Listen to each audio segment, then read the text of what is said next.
Well,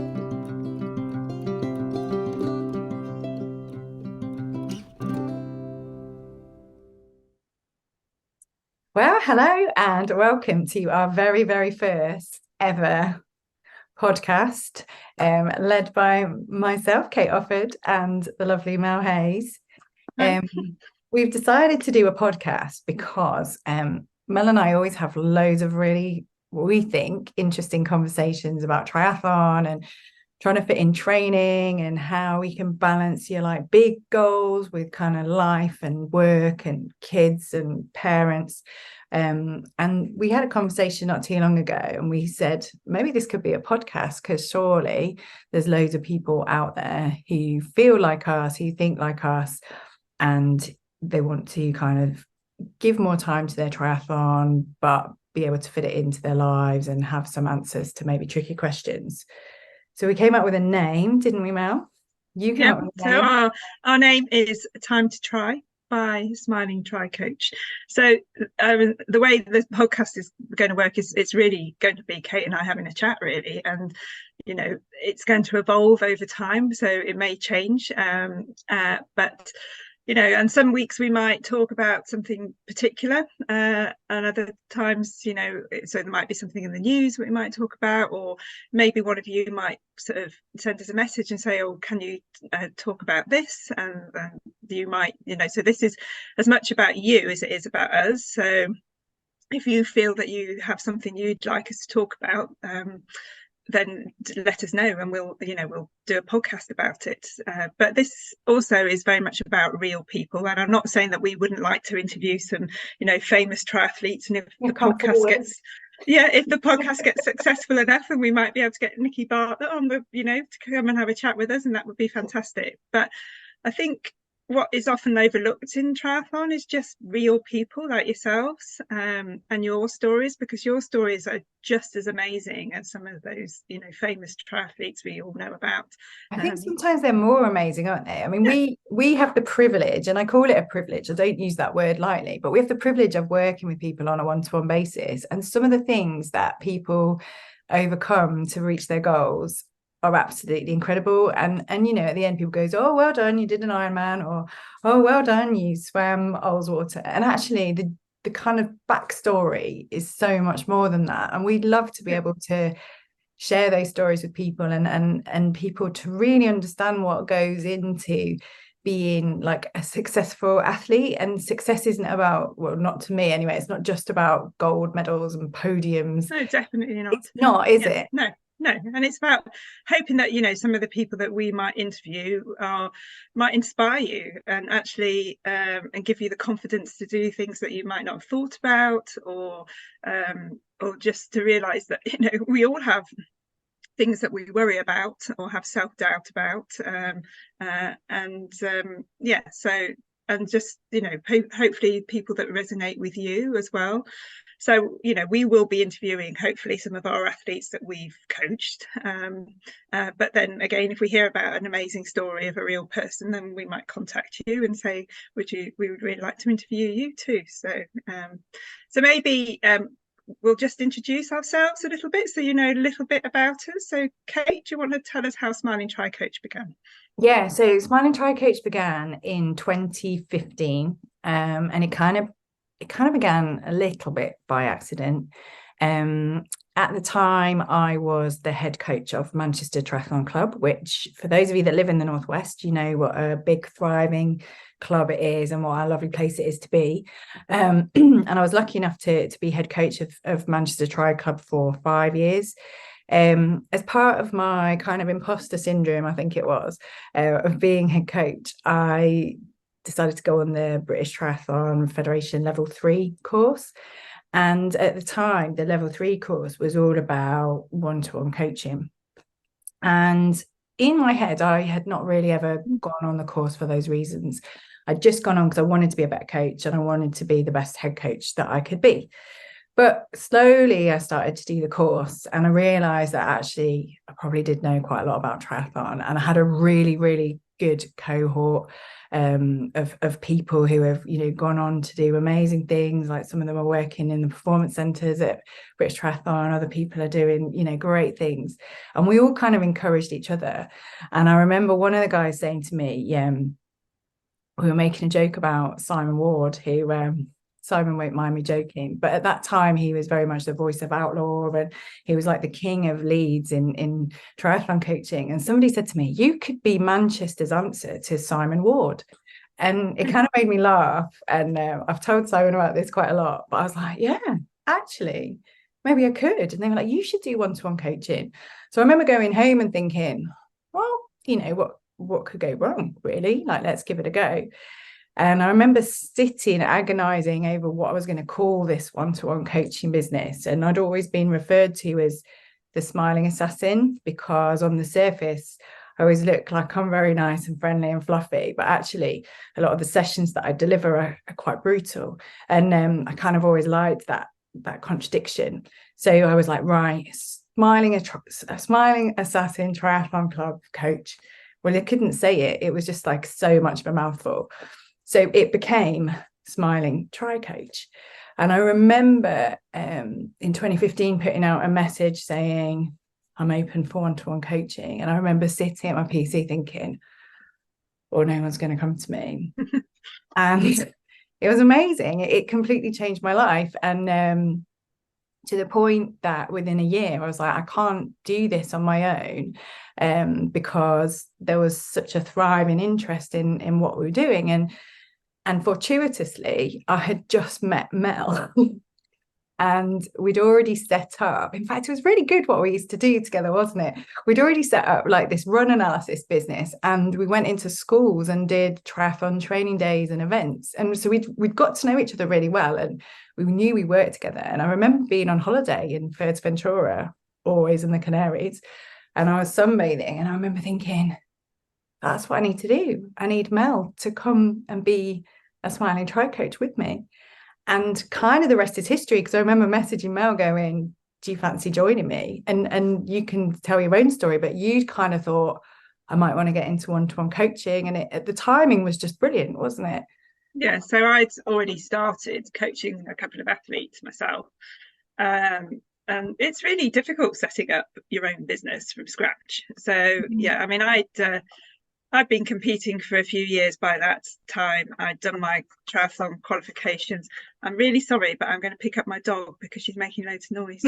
We need to see the dog. I told you this is going to be a bit careful. Yeah, but everybody likes to see a dog. Oh, look how cute you are still. So here's my dog. This is Cassie. What I love about Cassie is she's always so pleased to see you, isn't she? Yeah. So so I'd at that point already started coaching a couple of people, and I'd been working with Kate, and Kate had been a great mentor for me when I joined Manchester Triathlon Club, because I wanted to coach for them, and that's how I got into coaching, really, starting with the club and then taking on a few one-to-ones, and then Kate approached me, and I thought, oh, well, that's just fantastic, because we both got different skills to offer. You know, I'm not great at the social media or the marketing, but you know, I was an athlete and I was competing and I was doing pretty well, so I knew it very much from what it was like to be the person doing the actual event, to have a real-time experience. But and Kate had all the massive experience with British Triathlon and all the coaching she was doing for them. So and that's kind of how we started. To work well together, isn't it? Yeah. Because we're not in competition at all, so we have very much kind of we've got really shared values. Like I don't think we've ever disagreed on anything, actually. Nothing that I can think of that's important. But like, yeah, so you come from, you know, like an elite level competitive background, and as much as I've tried my best, I never reached those dizzy heights. But what I do have is all the tutoring and the coach development and all the hundreds of years of swim coaching that I've done, and I think the two sort of things really mesh together. So we've both got a slightly different way of looking at things, but when we come together, like it works really well, doesn't it? Yeah, and working with another coach means that, if you're a bit unsure about something or you want to ask someone about something, then you've got someone to bounce ideas off, and which was massively successful for us in lockdown, because we really, at that point we thought, oh God, we're going to lose all our business because no one's going to want to train anymore because of COVID, and none of the events were happening. Amazingly, we did really, I think we lost a couple of athletes, but actually we kept everyone else. But then it was a matter of like, how do we motivate everyone to keep training? And that's when we did our virtual events. And we made so many friends through our virtual events, didn't we? Like, now it's amazing, the people that we go, oh, you did all our lockdown stuff, and you go to races and you see them, and that kind of little idea, I don't even know whose idea it was to do the virtual events, but it kind of just spiraled into something massive. It actually came from one of our athletes at the time. We did, so we have to say very thank you to Alison, who got us to do. She did all the spreadsheets, which is always a good job. Yeah, so we did I've forgotten what it's called, where you go from one end to the Groats, Land's End to John O'Groats, but we did it as with my athletes that I coach, competing against Kate's athletes that we coached them. We soon realised very early on that actually we might not ever speak to each other again. That was a bad idea. But it was funny actually, and it was like those sort of things we learned really quickly is like, you got to stay together as a team, you can't divide your team. So we were like, right, let's squeeze our team together and let's go out there and do it as a group. Yeah, but you are very competitive, Mel, but that's why you're as good as you are. Yes. Yeah. So just for those people who don't know me very well, I'll just give you a little brief background to how I got into triathlon. So I definitely was not a triathlete. I've been sporty most of my life, but like a lot of people who go to university, I definitely loved university life and probably did a bit too much drinking, and not a lot of exercise happened then. And I guess that's one of the things I regret now, because I did, especially coaching for Manchester Triathlon and some of the university students that come along and the youngsters, and how amazing they are. And I was thinking, oh gosh, I wish I'd done a little less drinking and a little bit more sport at that point. But anyway, I didn't. But I'd always done a little bit of running.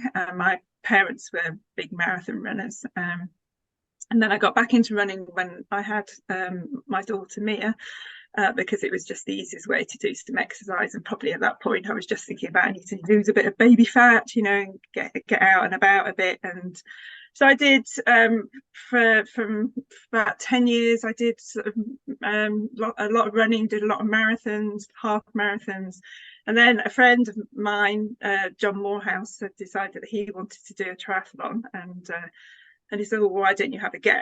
And I said, well, that's great, John, but I can't swim, and I don't own a bike and haven't had one since I was a teenager. But hey, I like a challenge. And I guess at that point I was a little bit bored of running. I still love running, don't get me wrong, but I just thought, well, yeah, it's nice to have a new challenge. And so I bought a second-hand bike from someone from the triathlon club, and I started having some swimming lessons with Dave Quartermain, who a lot of you might know through USwim. And that's when I learned to swim front crawl, and moved on from swimming with my head out of the water in breaststroke to swimming front crawl. And that was kind of the beginning of my triathlon journey. I did my first triathlon was Wilmslow Sprint, which was a pool-based triathlon. Loved it, and it's one of those triathlons I recommend to everyone as a beginner's triathlon, because it is, you get some good athletes there, but it's definitely there for beginners. And then I did the Divas ladies only triathlon, because I was a little bit terrified of there being lots of men and feeling intimidated. And lo and behold, I won my age group. So it was and that kind of from then on, I just completely got involved with triathlon, and then that's kind of the beginning of my story. But so what I'd say to a lot of people is that yes, have been a very successful triathlete, but I came from someone who couldn't swim, couldn't really ride a bike, and actually the only discipline I was really good at was running. So, and at that point I was just think how old I was, about 45. Yeah. Because and I've run still the got hope that, I'm just going to yeah. suddenly take off in my triathlon. Yes. So again, you don't need to be young to start triathlon. I've coached women who've come to me and said, "Oh, am I too late to start? Am I being silly?" And I go, "No, absolutely not." And it's not about winning medals. It's just about believing in yourself and being able to do something. So yeah. And from there, I managed to qualify to compete for Great Britain, and I've done various middle distance events for Great Britain. I finally won a bronze medal last year at Bilbao. I'm a double world champion. You have forgotten about Yeah. So I've been to Kona. I came second at Challenge Roth. Won my age group at Ironman Wales, which got me to go to Kona. So yeah, but my journey has evolved as well, and we're talking 10 years later now. So I've been in triathlon for 10 years, and it's just been an amazing part of my life, and I've met some amazing people. And what I love about coaching is being able to help people, and it doesn't matter what level you are at. I've had complete beginners right up to people who are already very good and just want that help for that next step. So that's a bit about me. Yeah, probably rambled a bit much. Is sort of but it's kind of one of the reasons we wanted to do the podcast, because kind of just in that little snippet of what you said, there's so many things that we could unpick. Like, we could do a whole podcast episode on you qualifying for Kona, let alone Kona, and then all your medals at world champion world long distance triathlete and stuff like that. So there's just loads to talk about. And I think what we wanted to kind of get across today is that triathlon really is for everyone, and we just kind of wanted to say inclusivity is really important. We've been working with somebody who's been working as an ambassador for British Triathlon, and one of the things that they're really trying to do is kind of break down those boundaries that triathlon's too hard, because it really is just swim, bike and run. Do any one of those or any two of those, or if you want to do three of those, that's fine. You're still in that multi-sport world, you're still in that endurance lifestyle, and that kind of there's just that healthiness to just being outside and just gritting your teeth and getting on with it, isn't it? Yeah. And I think quite often people know about triathlon, but they don't, as you say, they don't know about that there are actually different competitions. So you've got duathlon, which is run and bike. You've got aquathon, which is swim and run, and you've got aquabike, which is swim and bike. So there are lots of different variations now, and those variations are becoming more and more popular. So you don't need to be able to do all three to take part.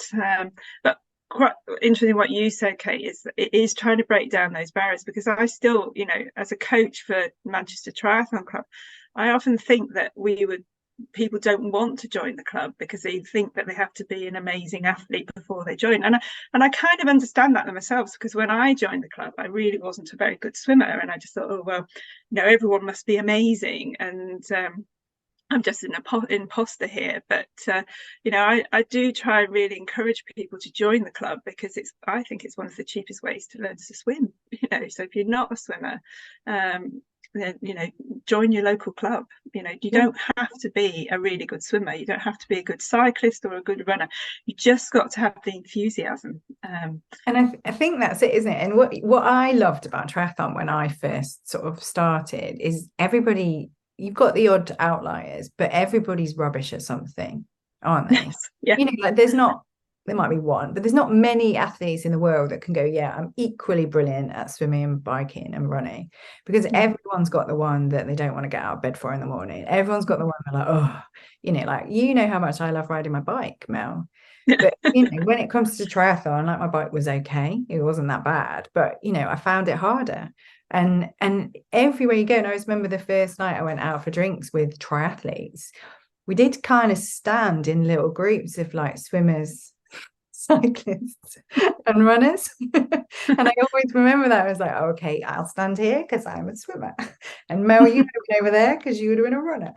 And we kind of to break that down, because there isn't a discipline that's more important or harder or whatever, because everybody's different. And that's when we're coaching people, is people suddenly, and I think you did as well, you suddenly find out you're really good at something. Like you suddenly realize you're actually really talented on a bike, weren't you? Yeah, but I wasn't to start with. Yeah. No, but suddenly you get your groove It's and a you're like, journey. I'm really Yeah. good at this, but you're Yeah. like I suddenly have to good say, at it. I got on a bike and thought, why is this so hard when I can run so well? And Yeah. yeah, it doesn't necessarily transfer, but it's about commitment and consistency. And I would bang on about that all the time. It's if you're consistent and you're committed, then you will get results. But yeah, so yeah, I mean, triathlon is for everyone. And we've coached some amazing people, haven't we? I mean, one of the guys I coached a few years ago counts to Ironman. So he had done a bit of running, but he really hadn't done any swimming or cycling. And just to make it a little bit harder, he was working on an oil rig 2 weeks out of 4. And obviously I couldn't throw him off the oil rig to do swimming. But that was an amazing story, and I think maybe we'll get him on at some point to talk about that story. So if any one of you are out there thinking I can't do this, you definitely can. And sometimes that's the advantage of having a coach, is that we can help you to get to that point and help you know what to do. I sort of always think like a coach is there that we kind of will like set you the challenge, we kind of champion you, we kind of cheerlead you. It's not all about the training plan, is it? I think the training plan is kind of secondary. Like you can get training plans online, but what a coach does is it gives you the tools to like have the right mindset, be able to build the consistency into your life, to know have the accountability. Yeah, and the accountability. Yeah. Like loads of people will, I'm one. If I don't have, I mean, Mel knows, if I don't have somebody breathing down my neck, I get, oh, well, it's only me. I'll just miss that today and I'll do all the other stuff that I need to do. But if you've got somebody there who knows that you've missed it, you're much more likely to do it. And then if you're not doing your sessions, you've got somebody to chat with and going, well, what is it that's stopping you? And let's take those barriers away. And you've got someone who's on your side. And let's be honest, in life, how much time do you get to spend on yourself? Whereas with triathlon and with being coached, it's like time just for you. It's time for your headspace, time for your needs, your goals, your dreams, which you just don't get in normal life. But you can set yourself time aside to kind of go, right, what is it that I need to do and what's important to me right now? And a coach kind of helps you to prioritize that time rather than just spending your whole life running around after your business or your kids or your mom or whoever it is that you run after. And yeah, definitely. Yeah. So we kind of become a bit of everything, don't we? I mean, we write the training plans, but we almost become your counselor, your mother, your friend, everything. I'll schedule this swim for your 12 o'clock meeting. Yeah. But whatever works for you. And I think that's kind of the beauty of it, isn't it? Yeah. We have a new Smiling Tri coach as well, joining us this week. So Tom is on board. If you go on our Instagram, he's put an introductory post. So there's going to be 3 of us, and all of our skills are really different. So Tom's really into kind of the ultra endurance swimming and ultra endurance events. So if there's an interest there, then he again gives another side of kind of the Smiling Tri triangle, should we call it? Yeah. Quite a nice little way to describe it. And we also kind of try and create a sense of community, because when I set up Smiling Tri Coach, it felt, the triathlon world did feel quite like an alpha male thing to do. And all the coaches that I knew were alpha males, and they offered a certain type of coaching, and there's absolutely nothing wrong with that. But I remember thinking like, well, how do I fit into this? And I think what Mel and I have done is we've kind of carved ourselves a little space. And maybe we do some things differently, but equally we're quite flexible in terms of how we work. And we kind of started off being very focused on women because we are women. But actually, if you look at our client base now, it is probably predominantly men, or at least 50-50. Yes. So I was looking at my athletes, and at the moment I'm only coaching 2 women, and all the rest are men. So Yeah. So that yeah, either says that we need more women in triathlon, yeah. and or it says that we're doing a good job of appealing to everyone. Yeah. So I mean, I've had a lot of female clients as well, but it just at the moment it seems to. I think sometimes people, I mean, who people do know us think that we do mainly coach complete beginners and women, but that is just not true. Not at all. In fact, it's not at all. And do you know what? I absolutely love coaching beginners, but I've not had a beginner for a few years now. So I'd love to coach some beginners again, because and we were thinking about setting up a Divas group, weren't we, Mel? Yes. In terms of getting women together who might not be massively confident doing their first triathlon, and do a training program, do some sort of group coaching, and get everyone kind of really revved up for Divas next year. So if people are interested, then drop us an email. I'll put all the contact details under this podcast. But it's those sort of things that we want to generate from these podcasts, where we can do something that's like helpful to people. Yeah. So I guess we might have sounded like we've rambled a bit, but I mean that's kind of meant to be the sort of theme of this podcast. It's not necessarily. I mean, I think maybe over some weeks we may concentrate on one thing, but I guess today we've just told you a little bit about ourselves, a little bit about how we coach. Obviously, we can go into more detail about that at different times. But we would really, really appreciate if people, have things that they would like us to talk about, because we have a lot of experience, and I think sometimes Kate and I forget how much we know, and there's probably not a situation that we haven't been in or haven't had that we can't talk about. I mean, Mel's got some brilliant toilet stories. I know. Yeah, well, it's funny you should say that, Kate, because someone said that to me the other day. They just said, "Oh, you need to tell them about the wee story, Mel." It's like, well, one of the biggest questions I get asked, certainly by beginners triathletes, especially ones who are doing long distance, is like, when do I go for a wee? And I said, well, that quite often there are toilets on the course, and you can obviously use those if you want to, but have you ever seen a pro athlete go to the toilet, during a race? No. So you haven't seen your Joe Skippers or your Daniela Reef or Lucy Charles Barkley suddenly going, oh, sorry, just need to go and have a little wee now. Yeah. No, and obviously they are still drinking enough, because they are otherwise they're going to be severely dehydrated. So yeah, well, just to, if you don't already know, you just need to learn to wee on your bike. You need to learn to wee on your bike, and you need to learn to wee when you're running. And see, Mel is a pro. Like, I'm not sure that I have quite ever done a long enough race where I've needed to do that, but it's a massively important skill, and it's something that no one ever talks about, is it? Yeah. Unless you talk to Lauren, and she'll tell you how much she wees in the pool. Yeah, but that was pretty horrible, because she was telling me actually how much she always wees in the pool. And then I was like, I've just swum behind you. She just smiled at me really sweetly, and I was like, oh. Yeah, so we're quite happy to delve into things that other people may not want to talk about, or you want the answer to, or listen to us. Some feedback would be great. You could just tell us that actually you just rambled with Kate and Mel, and actually that was really boring. But yeah, so we'll come back with our next episode, and we'll hopefully have somebody to interview. We'll trail it so you'll know what's coming up. But yeah, we're really excited. We're going to gain momentum. We want to be really informative. So any questions that you have, just pop them over to us, and we'll weave them in. So Mel, what I want to know is what training you're doing this weekend. What training I'm doing this weekend. So I will probably, hopefully, depending on what the weather's like, go out with the club ride on Sunday, and then on Saturday I probably go for a run. So I entered the Lakeland 50 next year, which I did in 2017.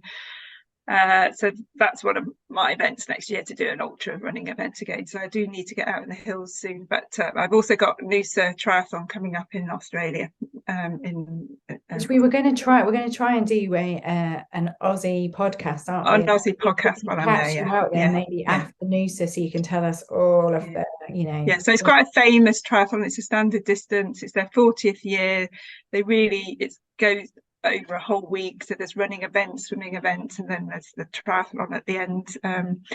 It's kind of their opening triathlon of the season, I think. Whereas our season's coming to an end. That's the start of the Australian triathlon season. So I haven't. Unfortunately, I've just had COVID and I've not been very well, and there's been lots of stuff going on in my personal life.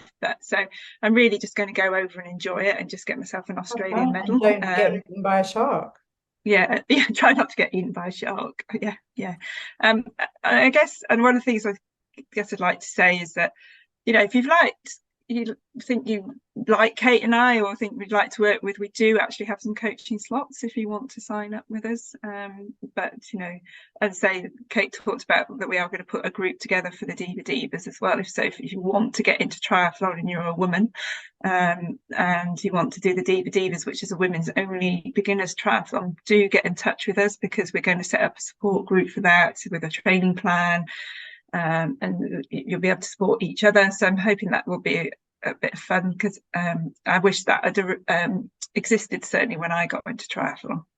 So Kate, what are you doing exercise wise? Are you going to be standing by a poolside all weekend? I am going to be standing by a poolside, so my exercise is going to be limited. So like Mel, I think we need to probably do an episode on this. I had COVID, didn't I, in May, and I've been really, really ill since. I've had like everything for about the last 4 months, but I'm finally better. So I have managed 2 gym sessions and 2 swims this week, which is amazing. So I am getting back onto the triathlon wagon. But yeah, this weekend I am quite excited, actually. It's our club first gala of the season, and it's the first time we've raced at Manchester Aquatic Centre since it has just opened. Bear with me. Sorry, my children started shouting at me then. So I told you it'll be authentic. So it's the first time that we've raced at Manchester Aquatic Centre since it's been refurbished. So we've got the Manchester Regional Qualifier meet. I had thought I'd take a small select group of swimmers. I've ended up with 46 children to look after for, oh my god, 24 hours. They're usually about 12-hour days. So yeah, it'll be really exciting, because they've been training really hard. Especially our top squad, they've been absolutely training hard. So they're right in the middle of a really heavy training block. So it'll be interesting. It's very much a process meet rather than a performance time sort of meet, because we don't peak them till next summer. But yeah, I am actually, because I'm a proper swimming geek, I'm really excited about that. So I'm going to make sure I drink loads of water and hopefully start training again next week. Okay, good. Okay, so well, I hope if you have listened to this and managed to listen to the end, we've entertained you a little bit. But yeah, do as we say, please give us some feedback, whether it's positive or negative. We've got big shoulders, so yeah. So we can take both. But as we say, we hope that this is going to evolve, and we will definitely be talking about particular topics as we go along. And as I say, we're going to hopefully interview real people with who've done amazing things, whether that's because they've had to cope with injury or because it's they've never done a triathlon before. And just to inspire yourselves as athletes, or complete beginners, or someone who just wants to get into triathlon.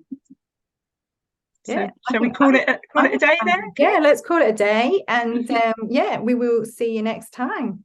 Thanks, okay. everybody. Bye. Thanks for listening. Bye.